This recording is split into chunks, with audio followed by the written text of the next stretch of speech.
এইবার বলবে মুফতি সাহেব জান্নাতি দলের পরিচয় তিনি কি করে হতে পারে? দেখুন বর্তমান সিচুয়েশনে অনেক রকমের দল রয়েছে। আমি কাউকে হিট করতে চাই না, কারো ব্যাপারে উল্টো বেলা পছন্দ করি না, আমি কারো ব্যাপারে গীবত করা পছন্দ করি না। বাস এটাই বলতে চাই, আপনারা প্রায় সোশ্যাল মিডিয়ার মাধ্যমে দেখছেন রাসূলের পাকের শানে কিভাবে গুস্তাখি করা হচ্ছে, রাসূলের পাকের শানে কিভাবে উল্টো পাল্টা কথা বলা হচ্ছে। কখনো বর্ধমান থেকে কেউ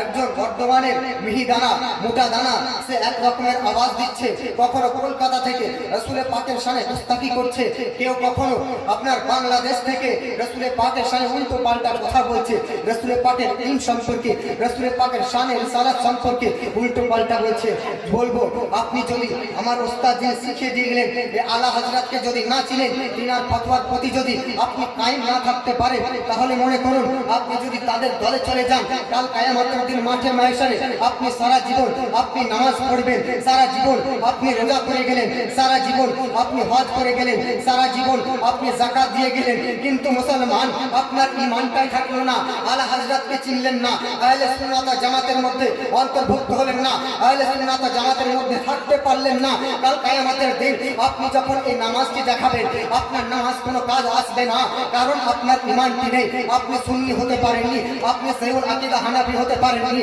যখন কাল কিয়ামতের দিন আপনার নামাজটা পেশ করা হবে, আল্লাহ পাক বলবে তুমি রাসূলের পাকের শানে গুস্তাখি যে করেছিল, তাকে মেরেছিলে, বলে চলো তোমার নামাজকে তোমার মুখ সোজা ছুড়ে দেওয়া হবে, তোমার রোজাকে তোমার মুখ সোজা ছুড়ে দেওয়া হবে, তোমার হজকে তোমার মুখ সোজা ছুড়ে দেওয়া হবে, তোমার যাকাতকে তোমার মুখ সোজা ছুড়ে দেওয়া হবে। বলে যাও, তোমার নামাজ কোনো কার্যকর নয়, তোমার রোজা কোনো কার্যকর নয়, তোমার হজ কোনো কার্যকর নয়, তোমার যাকাত কোনো কার্যকর নয়। এই মুসলমান, তুমি যদি এখন আলা হযরতে সমস্ত ফতোয়ার দিকে যদি তোমার নজর ও ধ্যান থাকে, যদি তুমি সুন্নি সহিহুল আকীদা হয়ে থাকো, তাহলে কাল কিয়ামতের দিন যখন তোমার নামাজকে ছুড়ে দেওয়া হবে, যখন তোমার গুনাহের কারণে তুমি ছটফট করবে, যখন তোমার গুনাহের জন্য তুমি দৌড়াদৌড়ি করবে, তোমার মায়ের কাছে যাবে, আম্মা জান একটি আমাকে নেকি দিয়ে দিন, আমি একটি নেকির কারণে আমি জান্নাতে যেতে পারি না। আপনার আব্বা জানের কাছে যাবেন, আব্বা জান আমার একটি গুনাহ কমে গেছে, আমার একটি নেকি কমে গেছে, আব্বা জান একটি নেকি দিয়ে দিন। আব্বা জান বলবে